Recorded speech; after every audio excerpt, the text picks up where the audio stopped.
कौन मार्ग बताए?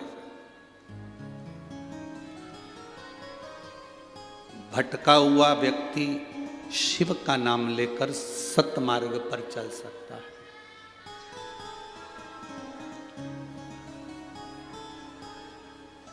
हम शंकर जी को जल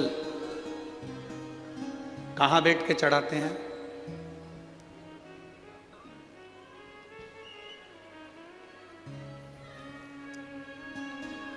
बोलो बोलो, जन्म के बोलो जरा। वैसे तो जो शिवलिंग होता है उस शिवलिंग के आसपास कहीं पर भी बैठ जाओ जहां से जल बहता है, बस उस स्थान को छोड़कर। पर विशेष जल चढ़ाने का स्थान कहां से बताया गया? उत्तर की ओर मुख कर हमें दक्षिण में बैठना है, उत्तर में मुख करना। उत्तर की ओर भगवान शंकर की जलाधारी, जलाधारी से मतलब है जो शिव जी का चढ़ा हुआ पानी जो बहता है वो उत्तर की ओर जाता है। तो हम कहां बैठते हैं? बोलो बोलो जम के, दक्षिण की ओर।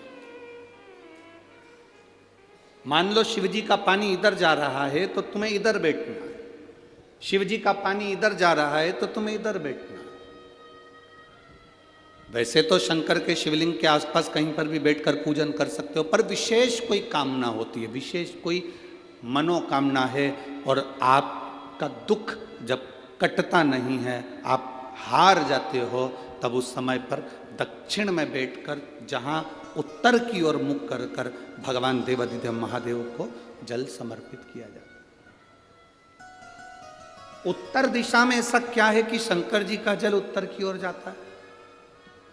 ये उत्तर और दक्षिण, ये दो दिशा तो हमारे यहाँ बड़ी विचित्र मानी जाती है। हमारे यहाँ सबसे अच्छी दिशा, कोई मकान भी लेता है तो कहता है पूरा पश्चिम का मकान होना चाहिए।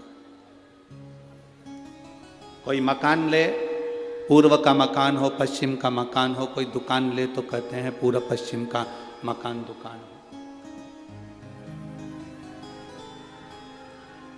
पर मेरा वो घरदानी तो उत्तर दक्षिण का आनंद लेता, उत्तर दक्षिण।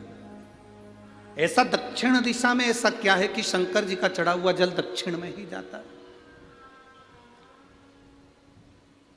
यहां तक शिव महापुराण की कथा कहती है, मान लो आपके घर में छोटा सा शिवलिंग है, आपके घर में छोटा सा शिवलिंग है, उस शिवलिंग को आपने थाली में रख लिया। थाली में रखने के बाद में गूंज रहा है आवाज, थाली में रखने के बाद उस थाली में शिवलिंग को रख लिया, आपने उसको स्नान कराया। थाली में भी अगर शिवलिंग रख रहे हो तो उस शिवलिंग का जो दिशा है वो उत्तर की होना चाहिए। भले आप मंदिर में पूरा पश्चिम में बैठे हो, आपके घर का मंदिर तो पूरा पश्चिम में ही होगा। आपके घर का मंदिर कहाँ होगा? पूरा पश्चिम में। पर शिवलिंग की दिशा कहाँ रखना है? उसकी जलाधारी की दिशा कहाँ रखना है? जम के बोलो जरा, उत्तर। आप मंदिर में पूरा पश्चिम में बैठो, आपके घर के मंदिर में आप पूरा पश्चिम में बैठ के पूजन करो, क्योंकि आपका मंदिर पूरा पश्चिम ही होगा। ऐसा कोई घर नहीं जिसके घर के अंदर मंदिर पूरा पश्चिम में नहीं है। आप पूरा पश्चिम में बैठो, पर शिवलिंग को थाली में भी रखो तो उसकी जलाधारी उत्तर की होना चाहिए।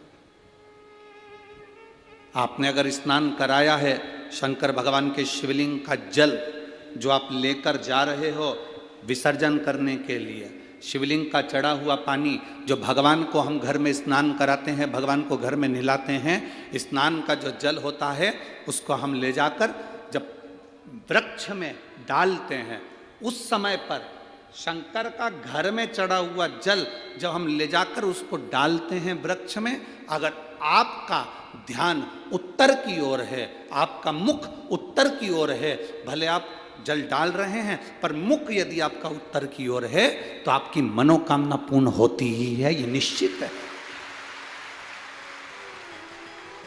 शिव जी का चढ़ा हुआ जल भले हमने अपने घर में स्नान कराया, भले हमने अपने घर में नहलाया, शिवलिंग को अपने घर में स्नान कराया, पर उसका जो जल नहलाने के बाद सब भगवान जब नहा लिए, अपन ने शिव जी को नहला लिया, वो जल रखा है, पूजन अर्चना सब हो गई। बाद में आप पूजन पे से उठे, उस जल को लेकर गए, आपने जो विसर्जन किया उस जल को आपने पेड़ पौधे में डाला। वो जल उत्तर, भले आपका वृक्ष कहीं पर भी हो, पर आपका मुख उत्तर का है, और आप उस जल को, शंकर के चढ़े हुए जल को आप पेड़ पौधे में डाल रहे हैं, मतलब आपकी राहें खुल जाएगी और मंजिल तक आप पहुंचोगे जरूर। ये निश्चित, ये निश्चित था। किस किस के घर में शिवलिंग है? हाथ उठाओ जरा, सबके यहाँ है, रखिए।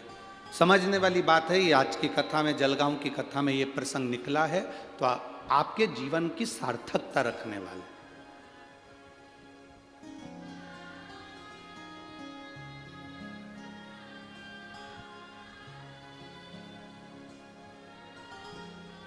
केवल एक दिशा की मूलता रखकर भी हम सुख पा सकते हैं। दिशा की मूलता,